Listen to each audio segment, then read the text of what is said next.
الحمد للہ رب العالمین والصلاة والسلام على سید الانبیاء والمرسلین قال اللہ تعالی وتبارک فی القرآن المجید والفرقان الحمید بسم اللہ الرحمن الرحیم الم تر ان اللہ یسجد له من فی السماوات ومن فی الارض والشمس والقمر والنجوم والجبال والشجر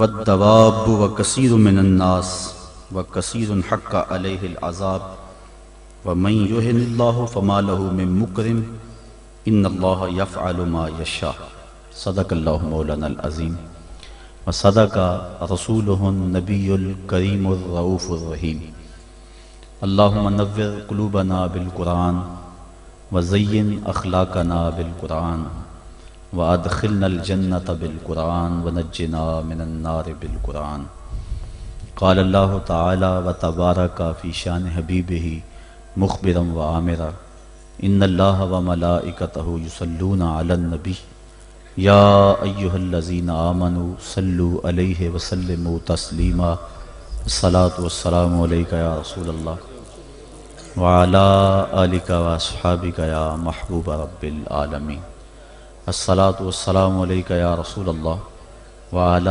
آلک واصحابک یا محبوب رب العالمین۔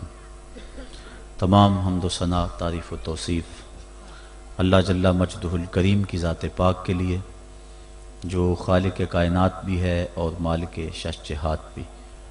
اللہ جل وعلا کی حمد و ثنا کے بعد حضور نبی اکرم، شفیع امم، رسول محتشم، نبی مکرم، اللہ کے پیارے، امت کے سہارے، رب کے محبوب، دانائے غیوب، مالک رقاب امم، فخر عرب و عجم، والی کون و مکان، سیاہ لا مکان، سید انس و جاں، سرور لالا رخاں، نیر تاباں، سرنشین مہوشاں، ماہ خوباں، شہنشاہ حسینہ، تتمہ دوراں، سرخیل زہرہ جمالاں، جلوائے صبح ازل، نور ذات لم یزل، باعث تکوین عالم، فخر آدم و بنی آدم، نیر بطحا، رازدار ما اوہا، شاہد ما طغا، صاحب علم نشرہ، معصوم آمنہ احمد مجتبیٰ، حضرت محمد مصطفیٰ صلی اللہ علیہ وسلم کے حضور ناز میں اپنی محبتوں کا نیاز پیش کرنے کے بعد،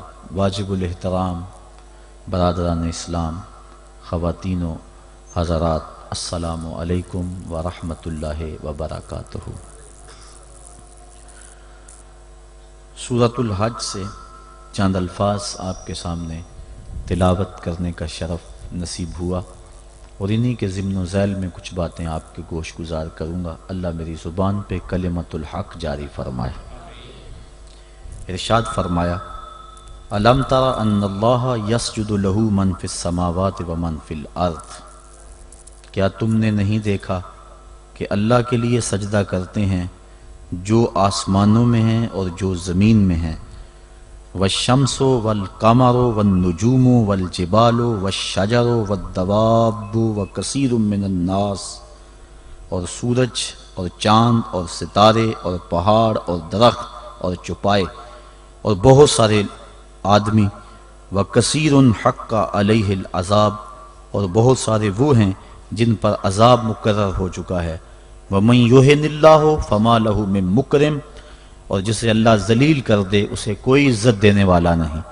ان اللہ یفعل ما یشاء، جو چاہتا ہے وہ کرتا ہے۔ کائنات کا ایک ایک ذرہ اس کے حضور سجدہ ریز ہے، طوعاً و کرہاً، چاہتے ہوئے بھی اور کچھ نہ چاہتے ہوئے بھی۔ سجدہ کیا ہے؟ حضرت امام راغب اصفہانی مفردات قرآن میں بیان کرتے ہیں، السجدہ تو فی الاصل التذلل، سجدہ اصل میں جھکنے کو کہتے ہیں، لیکن شریعت اسلامیہ کی اصطلاح میں وضع الجبہہ بقصد العبادہ، عبادت کی نیت سے پیشانی کو رکھ دینا سجدہ کہلاتا ہے۔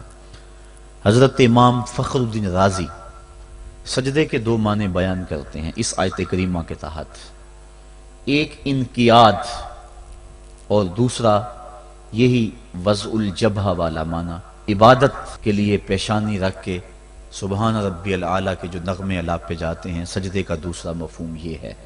انقیاد کا معنی یہ ہے کہ پوری کائنات اللہ کے حکم کی پابند ہے، انسان کو اس نے اختیار دے رکھا ہے، باقی کائنات کا ایک ایک ذرہ جو ہے وہ جو کہتا ہے وہی کرتا ہے۔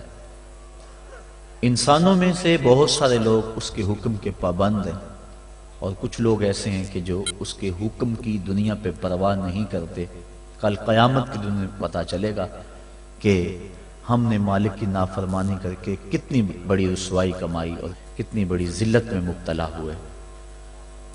ارشاد فرمایا جو کچھ آسمانوں میں ہے اور جو کچھ زمین میں ہے، والشمس والقمر، اور سورج بھی اللہ کو سجدہ کرتا ہے۔ علماء کہتے ہیں یہ سورج جب طلوع ہوتا ہے تو سجدے سے اٹھتا ہے، اور جب وہ استوا تک درمیان تک آتا ہے تو یہ قیام میں ہوتا ہے، اور جب وہ دوبارہ مائل بغروب ہوتا ہے تو یہ رکوع میں ہوتا ہے، اور جب وہ غروب ہوتا ہے تو سجدے میں ہوتا ہے۔ ایک حدیث کے لفظ بھی ہیں کہ سورج جب ڈوبتا ہے تو عرش الہی کے نیچے سجدہ ریز ہوتا ہے۔ کائنات کی ہر شے اس کی عبادت میں ہے، ہر شخص ہر شے کا انداز عبادت اپنا ہے۔ درخت قیام میں ہے، چوپائے رکوع میں ہیں، مینڈک اور اس قبیل کے دوسرے جانور تشہد میں ہیں، اور حشرات الارض سجدے میں ہیں۔ انسان کی عبادت کو ساری عبادتوں کا مجموعہ قرار دے دیا گیا، اور اس کو کہا تو چونکہ اشرف المخلوقات ہے تو ایسی عبادت کر جس میں سب کی عبادتیں شامل ہو جائیں۔ درختوں کی طرح تیری عبادت میں قیام بھی ہو، چوپایوں کی طرح تیری عبادت میں رکوع بھی ہو، اور مینڈکوں کی طرح تیری عبادت میں تشہد بھی ہو، اور حشرات الارض کی طرح تیری عبادت کے اندر سجدے بھی ہوں۔ سجدہ انتہائی ذلت ہے، اس سے بڑھ کر ذلت دنیا کے اندر نہیں ہو سکتی۔ عالم رنگ و بو میں سب سے بڑی ذلت سجدے میں ہے۔ انسان کے اشرف اعضاء سر میں ہیں، دیکھنے کی قوت آنکھیں سر میں، بولنے کی قوت زبان سر میں، سننے کی قوت کان سر میں، سونگھنے کی قوت ناک سر میں، سوچنے کی قوت دماغ سر میں، اور یہ سر مالک کی چوکھٹ پہ دھرا ہوا ہے۔ پیشانی بھی رگڑی جا رہی ہے اور ناک بھی رگڑا جا رہا ہے، اور زبان سے کیا کہہ رہا ہے؟ سبحان ربی العالی، مولا دیکھ مجھ سے بڑے ذلت میں کے درجے میں کوئی نہیں ہے اور تجھ سے اعلیٰ کوئی نہیں ہے۔ اپنے عجز کا اعلان کر رہا ہے اور مالک کی الوہیت کا اعلان کر رہا ہے، لیکن جب سجدے سے سر اٹھایا پھر کہا اللہ اکبر۔ اس کا معنی اللہ سب سے بڑا ہے، یعنی سجدے میں پہنچ کر انتہائی ذلت امیز عبادت میں مبتلا ہو کر کہیں دل کے کسی گوشے میں یہ خیال نہ بیٹھ جائے کہ میں نے اس کی عبادت کا حق ادا کر دیا۔ کہا سر اٹھا تو کہے اللہ اکبر، مولا تو بہت بڑا ہے، تو اتنا بڑا ہے کہ میری عبادتیں تیری بڑائی کو خراج پیش نہیں کر سکتی، اس لیے میں سجدے میں جھک کے بھی کہہ رہا ہوں کہ تیری عبادتوں کا حق مجھ سے ادا نہیں ہو سکا۔ تو اتنا بالا ہے، اتنا بڑا ہے، اتنا عظیم المرتبت ہے کہ تیری عبادت کا حق ادا نہیں ہو سکتا۔ مصطفیٰ جان رحمت اللہ کی عبادت اتنی کثرت سے کی کہ حتیٰ تتورم قدماہ، یہاں تک کہ حضور کے دونوں پاؤں پہ سوجن آ جاتی، اور اللہ خود فرما رہا ہے محبوب ساری رات جاگا نہ کر، کبھی سو بھی تو لیا کر، لیکن اس کے باوجود کہتے ہیں ما عبدنا کا حق کا عبادتک، اے اللہ تیری عبادت کا جو حق تھا تیرے بندے سے ادا ہی نہیں ہو سکا۔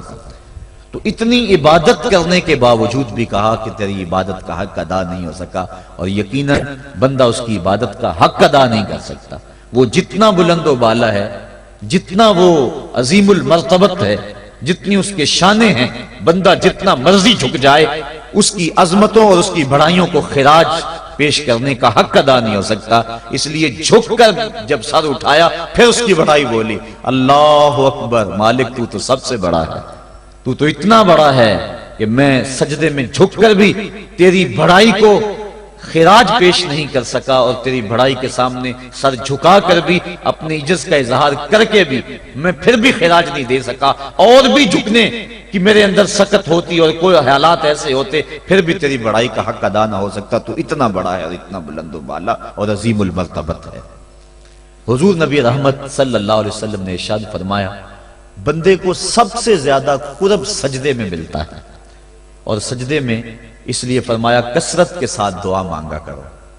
اور ایک روایت کے لفظ ہیں کہ جب بنی آدم اولاد آدم سجدے میں سر رکھ کے سبحان ربی العالی کے نغمے الاپتی ہے تو شیطان پیٹتا ہے، روتا ہے، چیختا ہے کہ مجھے سجدے کا حکم دیا گیا اور میں نے انکار کر کے اللہ کی ناراضگی مول لے لی اور جہنم کا حقدار بنا، اور اس کو سجدے کا حکم دیا اور اس نے سجدہ کر کے اللہ کی رضا حاصل کر لی اور جنت کا حقدار بن گیا۔ شیطان کو ایک سجدے کا حکم دیا گیا تھا لیکن اس نے اس ایک سجدے سے بھی انکار کر دیا۔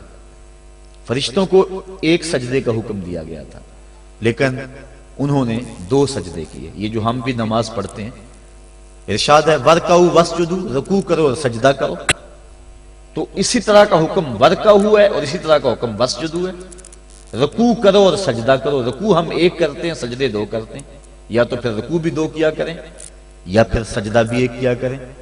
چونکہ امر ہے امر، اور امر تکرار کا تقاضا نہیں کرتا اور نہ اس کا احتمال رکھتا ہے۔ میں آپ کو ایک بات کہوں تو ایک مرتبہ آپ اس کو تسلیم کر لیں جو امر کی تعمیر ہوگی، تو امر تکرار کا تقاضا نہیں کرتا۔ تو کہا گیا سجدہ کرو تو ایک سجدہ کرنا واجب تھا لیکن ہم سجدے 2 کرتے ہیں۔ تو علماء کہتے ہیں کہ جب فرشتوں نے سجدے میں پیشانی رکھی اور سبحان ربی العالی کے نغمے الاپے اور سجدے سے سر اٹھایا، دیکھا کہ ایک اکڑا کھڑا ہے، پھر دوبارہ سجدے میں سر رکھ کے سبحان ربی العالی کہنا شروع کر دیا، میرے مالک تیرا شکر تو نے ہمیں سجدے کی توفیق عطا فرما دی۔ اس لیے سجدے 2 ہو گئے اور رکوع 1 رہا۔ سجدہ انتہائی ذلت ہے اور عبادت کا انتہائی درجہ ہے۔ سجدے میں سر رکھ کے جو دعا مانگی جائے اللہ اس دعا کو رد نہیں کرتا۔ شیطان نے اللہ کے روبرو اس کی عزت کی قسم کھا کے کہا، مجھے تیری عزت و جلالت کی قسم، میں تیرے بندوں کو تیرے تک نہیں پہنچنے دوں گا۔ ان کے دائیں سے آؤں گا، ان کے بائیں سے آؤں گا، ان کے آگے سے آؤں گا، ان کے پیچھے سے آؤں گا، ان کی چاروں سمتیں گھیر لوں گا اور ان کو تیرے تک نہیں پہنچنے دوں گا۔ حضور فرمایا ظالم 2 رستے بھول گیا۔ کوئی بندہ سجدے میں پیشانی رکھ کے اس کو پکارتا ہے تو مالک اس کو بھی رستہ عطا فرما دیتا ہے، اور کوئی ہاتھ اٹھا کے دعا مانگتا ہے تو مالک اس کی بھی رد نہیں فرماتا۔ بلکہ حدیث کے لفظ ہے ان ربکم حیی کریم یستحیی من عبدہ اذا رفع یدیہ ان یردہما صفرا، تمہارا رب سخی بھی ہے، زندہ بھی ہے، کریم بھی ہے۔ بندے جب اس کے سامنے ہاتھ پھیلا کے دعا مانگتے ہیں اللہ فرماتا ہے مجھے شرم آتی ہے ان کے اٹھے ہوئے ہاتھوں کو خالی کیسے موڑ دوں۔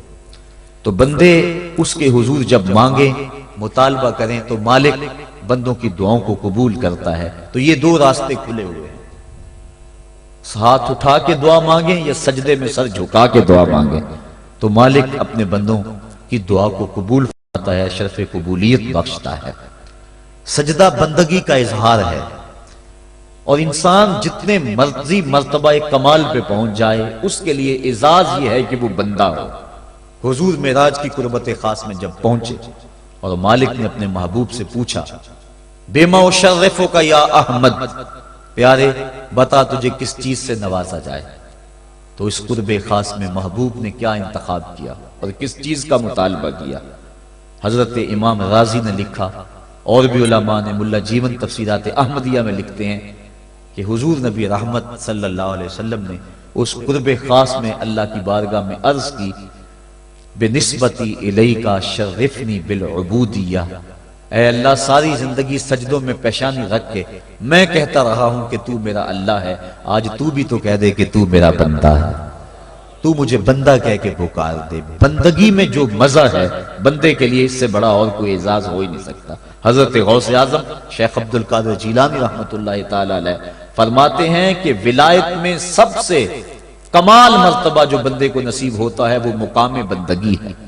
بندگی وہ دولت ہے کہ جو بندے کو کائنات کی قوتوں کے سامنے سینہ سپر ہونے کی قوت دیتی. جب خدا کے سامنے بندہ جھک جاتا ہے تو پھر کسی اور کے آگے نہیں جھکتا. یہ درس ہے توحید کا، یہ سبق ہے سجدے کا. اللہ کو سجدہ کرنے والا کسی اور کے آگے پیشانی نہیں جھکا سکتا، اور اگر کوئی اللہ کو بھی سجدے کرتا ہے اور کسی اور کے آگے بھی پیشانی جھکاتا ہے تو اس نے سجدے کی روح کو سمجھا ہی نہیں. توحید کے دامن میں آباد ہونے والا کائنات کی ہر شے سے بے خوف ہو جاتا ہے. حضرت شیخ سعدی شیرازی فرماتے ہیں میں روح جنگل میں کھڑا تھا، ایک آدمی شیر کے اوپر سوار ہوا، ہاتھ میں سانپ کا کوڑا پکڑا ہے، میرے پاس آ کے رک گیا. میں ڈر گیا. مجھے کہنے لگا سعدی ڈر گئے ہو؟ میں نے کہا بات ہی ڈرنے کی ہے. کہنے لگا سعدی تو خدا کا ہو جا، خدا کی خدائی تیری ہو جائے. اللہ کے حضور جھکنے والا دنیا کے سامنے کھڑا ہو جاتا ہے. اس کو یہ سجدہ کائنات کے سامنے درس قیام دیتا ہے. جنگل کا بادشاہ شیر ہوتا ہے، اور جو جانور کمزور بھی اس بادشاہ کے قرب میں رہتے ہیں وہ جنگل کے بڑے بڑے جانوروں کو بھی خاطر میں نہیں لاتے. کیوں؟ ان کے اپنی ذات میں تو اتنی قوت نہیں ہوتی، لیکن انہیں اس شے کا احساس ہوتا ہے کہ میں جس کی صحبت میں رہ رہا ہوں وہ اس جنگل کا بادشاہ ہے. اس کی قوت کا لوہا سارے مانتے ہیں، اور اس کے قرب میں رہنے والے، اس کی گود میں رہنے والے کسی اور کو خاطر میں نہیں لاتے، اور کسی کا خوف ان کے سینے میں پیدا نہیں ہوتا. تو جو مالک کو ماننے والے ہیں، توحید کے دامن میں پناہ لینے والے ہیں، لا خوف علیہم ولا ہم یحزنون، کائنات کی کسی شے سے نہیں ڈرتے. بلکہ مفسرین نے فرمایا یہ جو قرآن مجید میں آتا نا اتقوا اللہ، اس کا معنی اللہ سے ڈر جاؤ. اتقوا کا معنی ڈر جاؤ، لیکن اس کی نسبت اگر اور ہوگی، اس کا مفعول کوئی اور ہوگا تو پھر ڈرنے کا مفہوم نہیں ہوگا.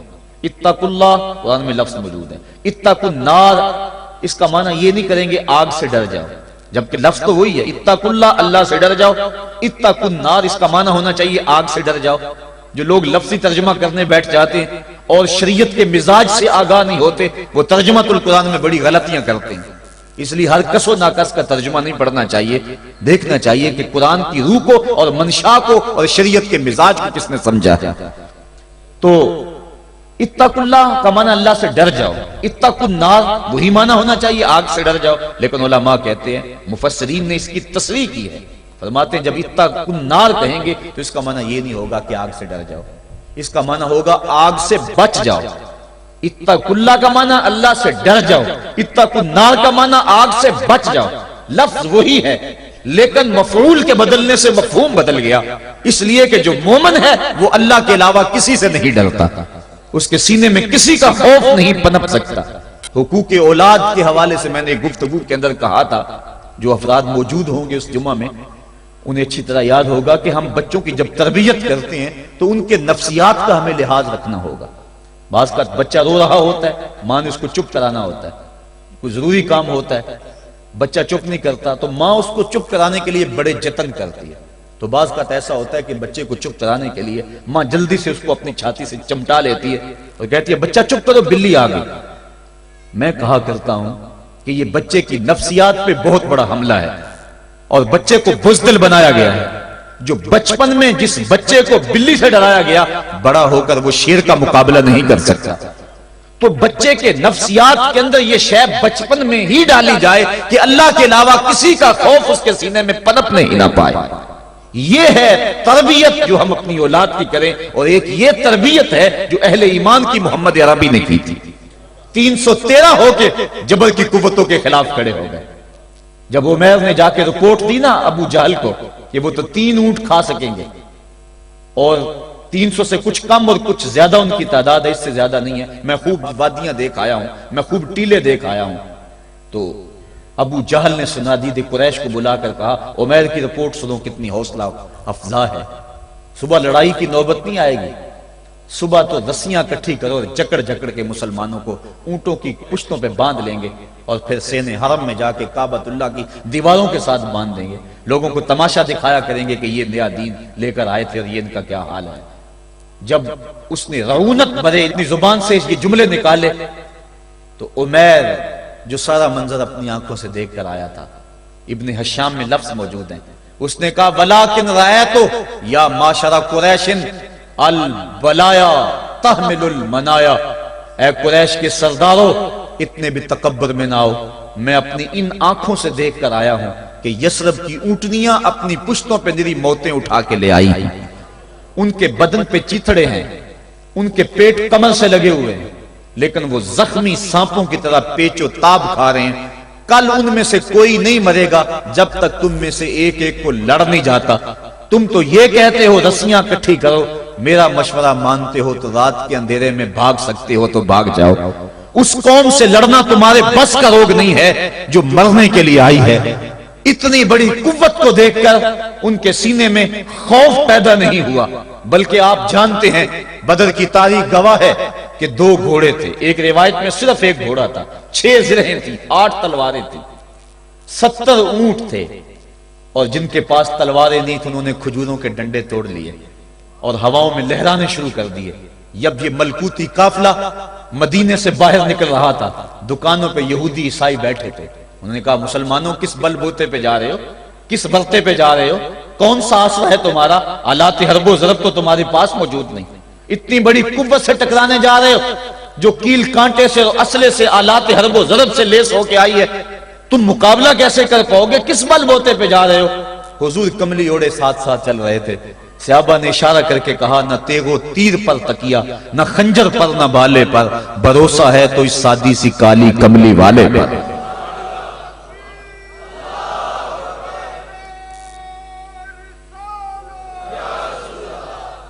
اب اس ماحول میں جبکہ کفار پورا لاؤ لشکر لے کے آئے اور ابو جہل نے کہا اعلان کر دو لنا عزا ولا عزا لکم، یہ ان کے بت کا نام ہے، ہمارے پاس عزا ہے تمہارے پاس عزا نہیں، ہمارے پاس لات ہے تمہارے پاس لات نہیں، ہمارے پاس منات ہے تمہارے پاس منات نہیں، ہمارے 360 خدا اور تمہارا ایک خدا، مقابلہ ہی کوئی نہیں۔ اس نے کہا کھڑے ہو کے اونچی جگہ پہ کہا اپنے نقیب کو اعلان کرو لنا عزا ولا عزا لکم۔ حضور کے کانوں میں آواز پڑی، فرمایا علی تم بھی اونچے ٹیلے پہ کھڑے ہو جاؤ اور تم ان کو جواب میں کہو اللہ مولانا ولا مولا لکم، اللہ ہمارا مولا ہے تمہارا مولا کوئی نہیں ہے۔ اور پھر حضور نے سجدے میں سر رکھ دیا۔ سجدہ اتنی بڑی قوت ہے، ہزاروں ایٹم بمبوں کے اندر وہ قوت نہیں ہے جو سجدے کے اندر طاقت رکھ دی۔ آج دنیا سے ہم ڈر رہے ہیں اس لیے کہ ہمارے سجدے چھن گئے ہیں، ہمارے سجدوں کی آبرو چھن گئی ہے، ہمارے سجدوں میں وہ حرارت اور گرمی نہیں رہی، وہ رقت اور وہ نرمی نہیں رہی۔ بدر کا میدان ہے، 1000 کا لشکر جرار مقابلے میں ہے اور وہ پورے لاؤ لشکر کے ساتھ ناز و تفاخر کے اندر مسلمانوں کو ملیا میٹ کر دینے کے جذبوں سے دانت پیس رہے ہیں کہ آج مسلمانوں کو کچا چبا دیں گے۔ مسلمانوں کے ساتھ پاس صرف 8 تلواریں اور ان کے بطن میں کھانے کے لیے کچھ نہیں، جس کھجور کو چوس کے روزہ رکھتے ہیں اسی کھجور کو چوس کے روزہ افطار کرتے ہیں۔ یہ حالت مسلمانوں کی، بدن پہ چتھڑے لگے ہوئے کپڑے ہیں، عجیب حالت ہے۔ پھر کون سا آسرا تھا جو مسلمانوں کے کام آیا؟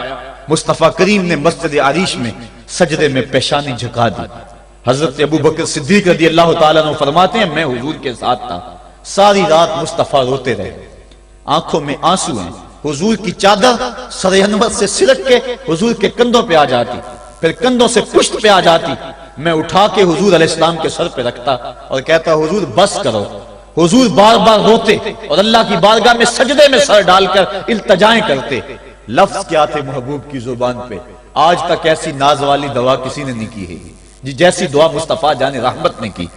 مصطفیٰ کریم سجدے میں سر رکھا ہے اور کیا کہا اللہم ان تہلک ہذہ العصابہ لم تعبد فی الارض ابدا، میرے مالک میں نہیں کہتا کہ ان لوگوں کو بچا لے، دیکھ میری زندگی کی کمائی یہی 313 ہے جو میں تیری چوکھٹ پہ لے کے حاضر ہو گیا ہوں، میری زندگی کا کل اثاثہ، میری زندگی کا کل سرمایہ کوہ ابو قبیس پہ کیے گئے درسوں کا نتیجہ، عکاظ کی منڈی کے اندر دیے گئے درسوں کا نتیجہ، اور ذی المجال کے میلے میں تیرے دین کی تبلیغ کا نتیجہ، طائف کے بازاروں میں پتھر کھا کھا کے جو تبلیغ کی اس کا نتیجہ، رستے میں گڑے، رستے میں بچھتے ہوئے کانٹے، اور مکے کے بازاروں میں میرے بدن کے اوپر پڑتی ہوئی اوجریاں، میں نے پھر بھی تیرا کلمہ بلند کیا۔ میرے مالک، میری پوری زندگی کا گداز، میری پوری زندگی کا سرمایہ، میری زندگی کے آنسو، میری زندگی کا رونا سینے حرم کے اندر کعبۃ اللہ کی چھاؤں کے میں سجدے کر کر کے، کوئی کبھی میں نے عمر مانگا، کبھی میں نے حمزہ مانگا، تیرے دین کے لیے میں نے جو ایک ایک کر کے تنکا جوڑا اور یہ ایک چھوٹا سا گھونسلہ بنایا، یہ گھونسلہ اب بجلیوں کی زد میں ہے، کفار کی بجلیاں اس گھونسلے کو جلا دینا چاہتی ہیں۔ میرے مالک، میں یہ نہیں کہتا کہ میرا گھونسلہ اور میری یہ مٹھی بھر جماعت اور یہ چند میرے لوگ اور یہ میرا سرمایہ اور اثاثہ، میری پوری زندگی کی کمائی، میری جوانی کا سرمایہ جو میں نے تیرے سامنے لا کے رکھ دیا ہے، میں یہ نہیں کہتا ان کو بچا لے، لیکن میرے مالک اگر یہ نہ رہے تو قیامت تک پھر تجھے بھی خدا کوئی نہیں کہے گا۔ ان تہلک هذه العصابہ لم توبد فی الارض ابدا، اگر یہ نہ رہے تو قیامت تک تیرے نام کے ڈنکے بجانے والے بھی دنیا پہ نہیں ہوں گے۔ یہ حضور نے اللہ کی بارگاہ میں دعا کی اور سجدے میں سر رکھا ہے۔ حضور علیہ السلام کی آنکھوں میں اشک جاری ہیں، سجدے سے قوت حاصل کی جا رہی ہے۔ دشمن کے مقابلے میں مصطفیٰ کریم سجدے میں سر رکھ کے اللہ سے آرزو کر رہے ہیں۔ حضرت سیدنا صدیق اکبر فرماتے ہیں اچانک حضور نے سر اٹھایا، میں خوش ہو گیا کہ حضور کے چہرے پہ مسکراہٹ تھی۔ حضور مسکراتے ہوئے فرمایا ابشر یا ابا بکر ھذا جبریل آخذ بعنان فرسہ، ابو بکر بشارت ہو، وہ جبریل اللہ کی مدد لے کر آ گئے۔ تو یہ سجدے تھے جن سجدوں نے ظالم اور جابر قوتوں کا منہ توڑ کے رکھ دیا۔ حضرت علی المرتضیٰ روایت کرتے ہیں رضی اللہ تعالیٰ عنہ، فرماتے ہیں میں نے ہاتھ میں تلوار تھامی اور میدان میں کود پڑا، میں نے کئی کافروں کو واصل جہنم کیا، پھر پلٹ کے دیکھا کہ میں حضور کی زیارت کر لوں، لیکن مجھے حضور نظر نہ آئے۔ میں نے ڈھونڈا تو ایک سمت حضور نے پیشانی سجدے میں رکھی ہوئی تھی اور زبان پہ لفظ تھے یا حیو یا قیوم، یا حیو یا قیوم۔ حضور یہ پڑھتے جا رہے تھے، یا حیو یا قیوم کا وظیفہ پڑھتے جا رہے تھے اور سجدے میں پیشانی تھی حضور کی۔ میں پھر دوبارہ آیا اس سجدے سے جوش لے کر، اس سجدے سے گرمی اور حرارت لے کر، اور پھر دشمن کی صفوں میں کود گیا۔ میں نے ایک کافر کو واصل جہنم کیا، پھر زیارت کے لیے واپس آیا، دیکھا تو پھر سجدے میں حضور نے سر رکھا ہوا ہے اور یہی کہہ رہے ہیں یا حیو یا قیوم، یا حیو یا قیوم، یا حیو یا قیوم برحمتک استغیث۔ یہ جملے حضور کی زبان پہ ہیں اور سجدے میں حضور کی پیشانی۔ میں پھر گیا، پھر آیا، کئی بار ایسا ہوا میں کافر کو قتل کرتا، پھر آتا حضور کو سجدے میں دیکھتا۔ فرمایا پھر حضور نے تلوار تھامی اور مصطفیٰ کریم میدان جنگ میں کود پڑے۔ لوگ بڑھ چڑھ کے دشمنوں پہ حملہ کرتے تھے، لیکن جو سب سے آگے کافروں کی صفوں میں کود کے حملہ کر رہا تھا وہ آمنہ کا لال محمد مصطفیٰ صلی اللہ علیہ وسلم۔ تو سجدے سے وہ قوت ملتی ہے، سجدے سے وہ نور اور روشنی ملتی ہے کہ پورے زمانے میں اجالا کیا جا سکتا ہے۔ آج 56-57 اسلامی ملک دنیا کے سامنے رسوا ہو رہے ہیں اور دنیا کے سامنے سجدہ ریز ہیں، اس لیے کہ وہ ایک خدا کے سامنے سجدہ کرنا بھول گئے ہیں۔ ایک سجدہ جسے تو گراں سمجھتا ہے 1000 سجدے سے آدمی کو دیتا ہے نجات۔ آؤ اس کے حضور جھکو، اس کے حضور جھکنے والا کسی کے آگے نہیں جھکتا۔ سجدہ اس کو قوت دیتا ہے، تو راز کن فکاں ہے، اپنی آنکھوں پر آیاں ہو جا، خودی کا راز نہ ہو جا، خدا کا ترجمہ ہو جا، خودی میں ڈوب جا غافل، یہ سر زندگانی ہے، نکل کر حلقہ شام و سحر سے جاویداں ہو جا، گزر جا بن کے سیل تندرو کوہ بیاباں سے، گلستان راہ میں آئے تو جوئے نغمہ خواں ہو جا۔ مالک کے حضور جب بندہ عزت سے سر جھکا دیتا ہے اللہ کی رحمتیں بندے پہ نازل ہوتی ہے۔ ایک روایت میں آتا ہے جب بندہ نماز کے لیے کھڑا ہوتا ہے، ابھی اس نے سجدے میں جانا ہوتا ہے، ابھی وہ قیام ہی کرتا ہے، اللہ فرماتا ہے میرے بندے کے گناہ جو ہیں اس کے بدن سے نکال کے ایک سمت کر دو، تاکہ میرا بندہ اس حالت کے اندر میرے حضور حاضر ہو کہ وہ گناہوں سے پاک اور صاف ہو۔ حضرت نبی رحمت صلی اللہ علیہ وآلہ وسلم فرماتے ہیں کہ پھر اس کے سارے گناہ اس کے بدن سے اتار کے ایک سمت رکھ دیے جاتے ہیں اور بندہ مصلی پہ سبحان ربی العالی کے نغمے الاپتا ہے، رکوع کرتا ہے، سجدے کرتا ہے۔ جب سلام پھیر کے نماز ختم کر کے دعا کر کے جانے لگتا ہے تو فرشتے عرض کرتے ہیں مالک یہ جو گناہ اتار کے ایک سائیڈ پہ رکھے تھے یہ دوبارہ اس کو دے دیں؟ اللہ فرماتا ہے جس کی جھولی سے گناہ نکال لیے تھے دوبارہ اس کی جھولی میں نہیں ڈالیں گے۔ اللہ اکبر۔ اور ایک روایت کے لفظ ہیں کہ جب بندہ نماز کے لیے کھڑا ہوتا ہے اس کے کندھوں کے اوپر سارے گناہ آ جاتے ہیں اور اس کے سر پہ اوپر گناہ آ جاتے ہیں، جب رکوع میں جاتا ہے تو کندھوں والے گناہ گر جاتے ہیں، اور جب بندہ سجدے میں سر رکھتا ہے تو اللہ تعالیٰ اس کے سارے گناہوں کو ختم کر دیتا ہے اور وہ بالکل پاک ہو جاتا ہے۔ حضرت سلیمان فارسی ایک دن ایک درخت کے نیچے کھڑے تھے، آپ نے درخت کی شاخ کو پکڑ کے جنبش دی، حرکت دی، موسم خزاں تھا، درخت کی شاخ کے سارے زرد پتے گر گئے۔ ایک صحابی پاس کھڑے تھے، انہیں پوچھنے لگے عثمان تو نے مجھے پوچھا نہیں کہ میں نے درخت کی شاخ کو یوں ہلایا کیوں ہے؟ انہوں نے کہا اچھا پھر آپ بتا دیں کہ آپ نے درخت کی شاخ کو یوں کیوں ہلایا ہے؟ کہا سنو پھر ایک دن میں اور چند صحابہ حضور کے ساتھ جا رہے تھے، رستے میں ایک درخت آیا، اس کے نیچے حضور کھڑے ہوئے، حضور نے اس طرح درخت کی شاخ کو پکڑ کے ہلایا، یوں پتے جھڑ گئے، ہم اس منظر کو دیکھتے رہے۔ حضور علیہ السلام نے فرمایا سلمان فارسی تو نے مجھے پوچھا نہیں کہ میں نے اس درخت کی شاخ کو یوں کیوں ہلایا ہے؟ تو میں نے عرض کی حضور آپ بتا دیں کہ آپ نے کیوں ہلایا ہے؟ فرمایا سلمان جس طرح اس درخت کی شاخ کو ہلایا گیا اور سارے پتے جھڑ گئے، جب کوئی بندہ سجدے میں سر رکھتا ہے نماز پڑھتا ہے اس کے سارے گناہ دھل جاتے ہیں اور وہ پاک اور صاف ہو جاتا ہے۔ ایک دن فرمایا صحابہ اگر کوئی بندہ اس کے گھر کے سامنے سے نہر گزرتی ہو اور وہ دن میں 5 مرتبہ اس نہر کے اندر غسل کرے تو بتاؤ اس کے بدن کے اوپر کوئی میل کچیل رہ جائے گا؟ عرض کی نہیں۔ فرمایا اس طرح جو 5 نمازیں پڑھتا ہے اس کے بدن کے اوپر گناہوں کا میل نہیں رہتا۔ فرمایا الصلاۃ معراج المومنین، نماز مومنوں کا معراج ہے۔ عماد الدین الصلاۃ، نماز دین کا ستون ہے۔ حبب الی من دنیاکم ثلاث الطیب والنساء وجعلت قرۃ عینی فی الصلاۃ، مجھے تمہاری دنیا سے صرف 3 چیزیں پسند ہیں، خوشبو، منکوحہ بیویاں اور میری آنکھوں کی ٹھنڈک نماز میں رکھی ہے۔ اور حضور نے یہ بھی ارشاد فرمایا من ترک الصلاۃ متعمدا فقد کفر، جس نے جان بوجھ کے نماز چھوڑی گویا اس نے کفر ہی تو کیا، یعنی کافروں والا کام کیا۔ حضرت امام فخر الدین رازی نے تفسیر کبیر میں لکھا حافظوا علی الصلوات والصلاۃ الوسطی، اس آیت کریمہ کے تحت ایک عورت مدینے کی گلیوں میں چیخ رہی ہے اور کہنے لگی مجھے حضور کے در کا پتہ بتاؤ۔ حضور کی چوکھٹ کا پتہ بتلایا گیا، وہ حاضر ہوئی، آقا کریم صلی اللہ علیہ وسلم کی خدمت میں عرض کی حضور میرا خامد سفر پہ گیا ہوا تھا اور میں نے اس کی عدم موجودگی کے اندر زنا کر لیا، حمل ٹھہر گیا اور جو بچہ پیدا ہوا میں نے مارے شرم کے اس بچے کو سرکے کے مرتبان میں ڈال دیا اور پھر اسی سرکے سے میں لوگوں کو فروخت کرتی رہی ہوں۔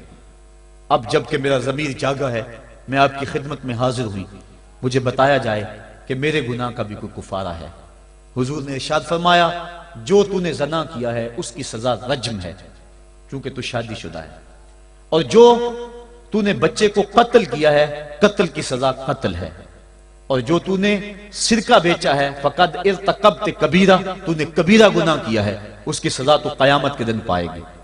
اس کے بعد حضور فرمایا ان تینوں گناہوں کی یہ سزا ہے، لیکن جس طرح تو گھبرائی ہوئی آئی تھی میں تو یہ سمجھا تھا شاید تیری نماز اثر قضا ہو گئی ہے۔ اب آپ اندازہ کریں کہ نماز کی اہمیت کیا ہے اور ہم اس باب میں کتنی سستی کرتے ہیں۔ کسی سے پوچھا جائے نا آؤ نماز پڑھنے چلے، وہ کہتے ہیں بس یار میرے کپڑے پلید ہیں، کپڑے میرے پاک نہیں ہیں۔ تیرے کپڑے کیسے پاک رہ سکتے ہیں؟ تو اللہ کے حضور جھکنا نہیں جانتا، تیرے کپڑے بھی پلید ہیں، تیرا دل بھی پلید ہے، تو اس کے حضور جھک کے تو دیکھ، تن بھی ستھرا کر دے گا، تیری روح کو بھی پاکی دے دے گا، تیرے قلب کو بھی طہارت بخش دے گا۔ تو اس کے حضور آ جھک، اس کے حضور سجدوں سے اللہ کے حضور خراج پیش کر اپنی محبتوں کا۔ جب بندہ سجدے میں سر رکھتا ہے اللہ فرشتوں میں فخر کرتا ہے میرے بندے کو دیکھو نا بالآخر میرے حضور ہی جھکا ہے نا، کتنے گناہ کیے اس نے، کتنے جرم کیے اس نے، لیکن بالآخر میرے حضور آیا اور اپنے گناہوں کی معافی مانگتا ہے۔ فرشتوں گواہ ہو جاؤ میں نے اپنے اس بندے کی مغفرت فرما دی۔ تو اللہ کے حضور نماز پڑھنے والا، بلکہ ایک روایت مسند امام احمد بن حنبل میں موجود ہے، حضور فرمایا جب بندہ نماز کے ارادے کے لیے اٹھتا ہے اور وضو کرنے کے لیے جب پانی کا پہلا قطرہ چلو پہ لیتا ہے، جو ہی اس کے بدن سے وضو کا پانی چھوتا ہے، اللہ اس کے گناہوں کو معاف فرما دیتا ہے۔ جس نماز کے قصد کے لیے اٹھیں اور وضو کریں اور پانی چھوتے ہی گناہ معاف ہو جائیں، اگر اس نماز کا اعلیٰ درجہ سجدہ کر لیا جائے تو پھر مالک کی کتنی رحمتیں نازل ہوگی۔ یہ کتنی بڑی دولت ہے، یہ کتنا بڑا سرمایہ ہے جس سے ہم لوگ محروم رہ جاتے ہیں۔ آؤ اللہ کی رحمتیں سجدے میں ڈھونڈیں، سجدے میں پیشانی رکھ کے جب ہم اس کی رحمت کو مانگیں تو وہ مالک ہمارے اوپر رحمتیں نازل کرے گا۔ آج پوری دنیا کے اوپر مسلمانوں کے ساتھ جو حالات ہیں وہ کسی سے مخفی نہیں۔ کوئی کہتا ہے کہ معاشی طور پہ مسلمان کمزور ہیں، اس وجہ کو بھی میں تسلیم کرتا ہوں۔ مسلمان کے پاس آلات حرب و ضرب بھی موجود نہیں ہیں، اس وجہ کو بھی تسلیم کر لیا جائے۔ سیاسی طور پہ مسلمان کمزور ہیں، اس وجہ کو بھی تسلیم کر لیا جائے۔ یہ ساری وجہیں اپنی جگہ پہ، لیکن یہ بھی تو سنو، مسلمانوں کی تعداد اس وقت 1,40,00,000,000 ہے۔ افرادی قوت اتنی کبھی بھی مسلمانوں کی نہیں ہوئی تھی۔ اس وقت مسلمانوں کے پاس ایٹمی طاقت موجود ہے، اتنی قوت عسکری کبھی بھی مسلمانوں کے پاس نہیں ہوئی تھی۔ 56 اسلامی ملک ہیں جن میں قیمتی معدنیات سے اور تیل کی دولت سے اور سونے کی قیمتی معدنیات سے یہ مسلمان مالا مال ہیں۔ کیا کچھ نہیں ہے جو مسلمانوں کے پاس نہ ہو، لیکن ایک دولت چھن گئی مسلمانوں کے پاس، وہ سجدے کی آبرو، وہ سجدے کی عزت، وہ پیشانی رکھ کے اس رب کو پکارنا جو سب سے اعلیٰ ہے، جو سب سے بالا ہے، جس نے موسیٰ کے فرعون کو نیل کی موجوں میں ڈبو دیا۔ کیا پوری امت مسلمہ 1,40,00,000,000 انسان سجدے میں سر رکھ کے سبحان ربی الاعلیٰ کے نغمے آلاپ کے اپنے رب سے گزارش کریں اور اپنی امت کا رونا روئیں؟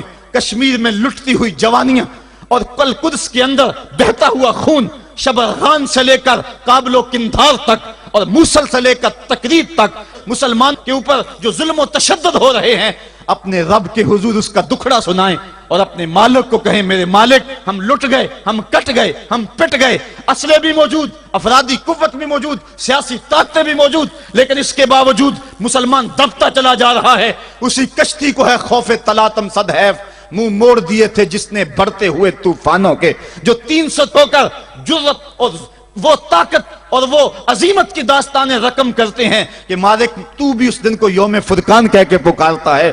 آج وہ امت بیچ منجدار کے اس امت کی کشتی ہچکولے کھا رہی ہے۔ ہماری فریاد، ہمارا استغاثہ تیرے سے ہے، میرے مالک ہمارا کھویا ہوا وقار بحال کر دے اور اس امت کو اس مرتبہ کمال تک پہنچا دے جس مرتبہ کمال تک یہ امت پہلے پہنچی تھی، اور ان کا کھویا ہوا وقار بحال کر دیا جائے۔ آج بھی ہم اگر سجدوں سے اپنے رب کو منا لیں اور وہ روٹھا ہوا رب آج بھی ہماری مدد کے لیے آ جائے تو پھر کوئی قوت، کوئی طاقت ہمیں نہیں لتاڑ سکتی۔ آئیے ہم سجدے سے اپنے مالک، اپنے خالق اور اپنے رازق کے حضور اپنی محبتوں اور اپنی الفتوں کا خراج پیش کریں۔ نماز ایک ایسی عبادت ہے جس کا حکم قرآن میں 750 مرتبہ کے قریب دیا گیا۔ اور ایک آخری بات عرض کر کے اپنے موضوع کو سمیٹنا چاہوں گا۔ میرے اور آپ کے آقا مولا حضور نبی رحمت صلی اللہ علیہ وسلم پر جب وقت آخر آیا تو آخری وصیتیں جو حضور نے اپنی زندگی میں کی وہ کیا تھی؟ 2 وصیتیں تھی حضور کی آخری کی۔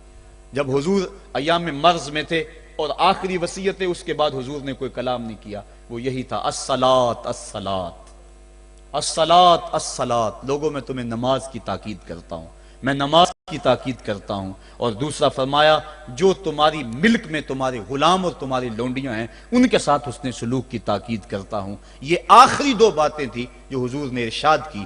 حقوق اللہ کے حوالے سے نماز اور حقوق العباد کے حوالے سے حضور نے کمزوروں کے حق ان تک پہنچانے کی تاکید امت کو دی، اور اس کے بعد پھر حضور انتقال کر گئے۔ آئیے ہم سجدوں سے اپنے رب کو راضی رکھیں۔ اللہ مجھے آپ کو توفیق عمل عطا فرمائے۔